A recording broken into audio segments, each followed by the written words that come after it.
Hi, I'm Rachel and welcome to the 9th episode of AgVentures brought to you by Herdwatch. Today we're on farm with James Herrick, also known as Baldy's farm. So you might actually know or recognise where I am right now, but we'll just go and meet James this morning. So we have about 140 suckler cows altogether, mainly stabilisers, but we still have a few Blue Cross cows that are knocking around. They're currently away from home. We finish all our stock on farm as well, so we have all the finishing stock. These are some of last year's heifers. Yeah. We're drawing on these right now. We've got some young bulls that are in as well. They've just been weaned, and we've got some young heifers up the field as well. Yeah. We're farming about 450 acres altogether in partnership with my parents, so my mum and my dad. We're all equal partners. And we are now all grass as well. So we have quite a lot of herbal leys, Right. but we've gone from being a mixed arable and livestock system to being completely livestock. We grew our first herbal leys 8 or 9 years ago. Yeah. And that's something that we've then built upon. We've got some that are sort of 5-6 years old now, and then there's some that are 2 or 3 years old, and we've got a lot that are in their first year this year. And they've been a real asset to the farm, to be honest. It's allowed us to reduce nitrogen inputs as well as sort of fatten cattle and change our system to work better with the grass that we grow on the farm. And is there any particular herbs that are like favoured by the cattle, or that you prefer the most? Like, are they better at growing, or? So we're quite a heavy farm. Yeah. So we tend to grow things that are more suited to heavy soils. So we don't grow things like lucerne or that kind of more of a lighter soiled crop.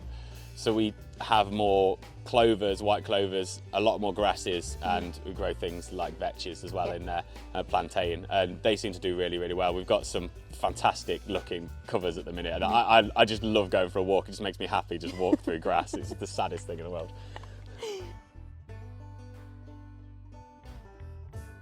Some weaned bullocks behind us, right? Yes. Yeah. And so you said they're 7 months old, but how have you got them to this stage? So yeah, they're 7 months old. They're born sort of late March on average. They have been just completely grass reared, no calf creep. Just had the cow to pull off of, and obviously what grass that we've given them.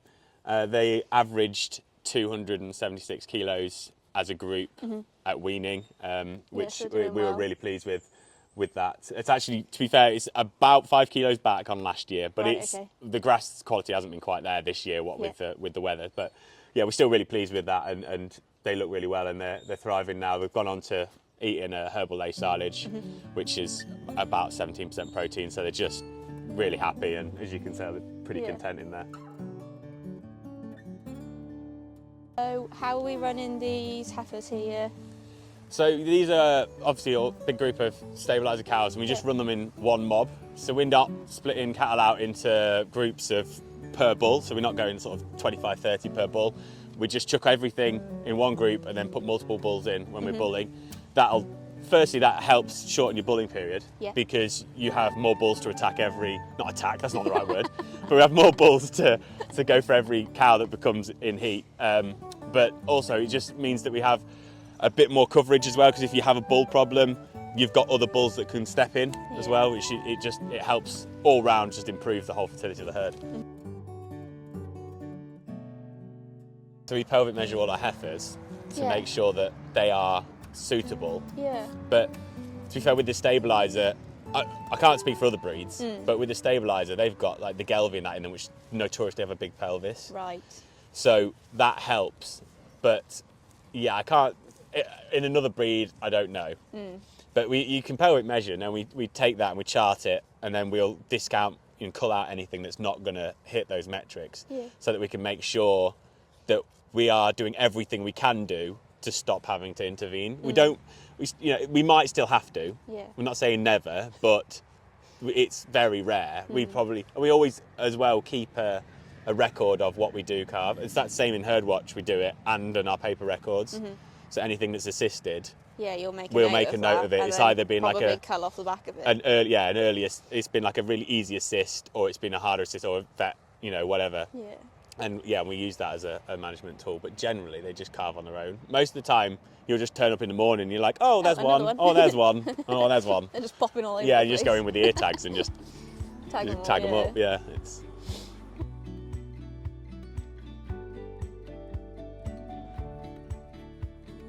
So a lot of people will probably know you as Baldy's Farm on YouTube and Instagram, but how did you come about starting up your social media presence?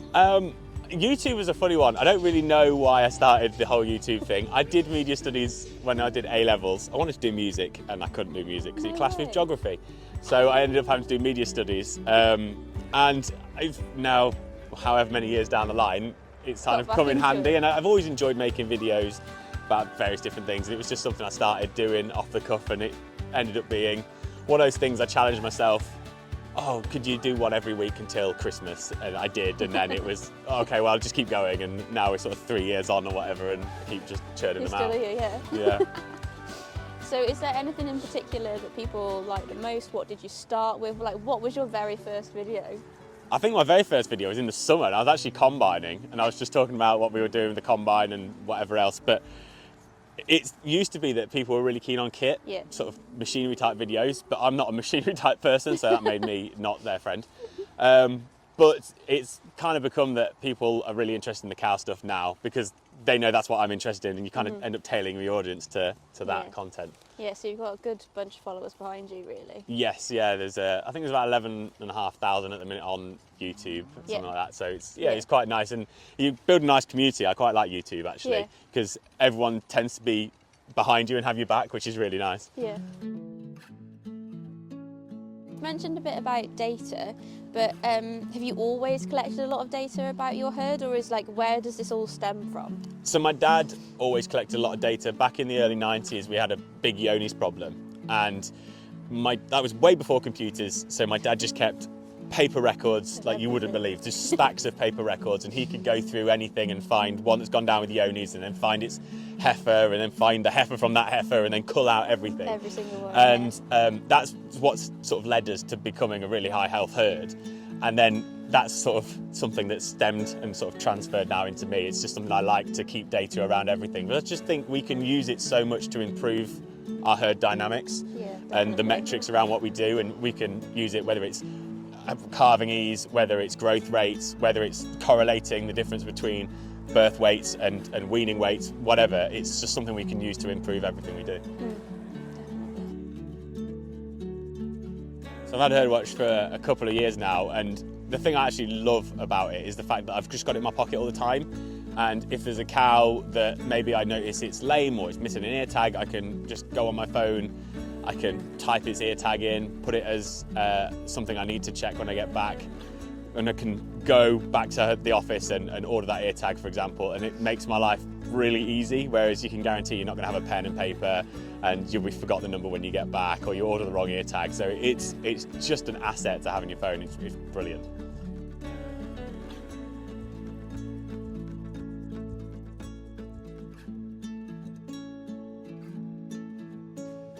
I'd like to congratulate you for obviously winning the Beef Farmer of the Year at the British Farming Awards. Thank you. Obviously saw you directly after the awards, which was great. But yeah, how did you, I obviously put in a nomination for you to go forwards as a contestant, but how did that process work, and what are you going to do next, basically? So it started by, I got an email that just said, you've been nominated, which was a bit of a shock to me, but I was like, okay, and do you want to accept the nomination? So I did, filled in some more information, kind of sent it off, and a couple of months goes by and you sort of forget about it, and then all of a sudden you get a phone call to say you've been shortlisted, and I was a bit like, wow, that's not something I was expecting, but great. And then you go through to the interview process, and you have a team of judges there in front of you, and you get asked whatever questions they want to ask you about your business, about what you do, how you run things, any of the data they want to know. And it's your job just to give them as much information as what you can give. I went in there pretty prepared. I did a lot of revision because I'm sad. And I had a whole sheet with all my data on, and then obviously you go away from that interview not knowing what's happened. And again, a couple months go by and you go to the awards dinner and you have to sit there in front of however many hundreds of people, probably thousands, and just wait to see if your name gets called out. And mine did. And it was a bit of a shock, to be honest, for me. It was very much a shock. But you're obviously impressed with all your data anyway, and the whole business as a whole, which we've obviously been really impressed with today as well. Yeah, thank you. Yeah, it's a bit of a labour of love, definitely.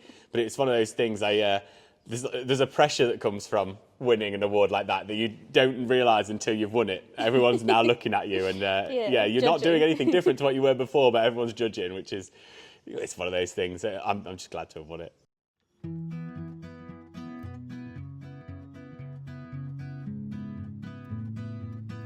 Okay, so thank you so much, James, for having us here on farm today. It's been brilliant to go around and see the full enterprise. But what jobs have you got on for the rest of the day? Beef bus needs washing, so the big cattle trailer needs a wash out, and I've got to put some kit away. It's winter now, so we need to start and put things away and get ourselves prepped up for cows coming in. Yeah, so I'll let you crack on with the rest of your day.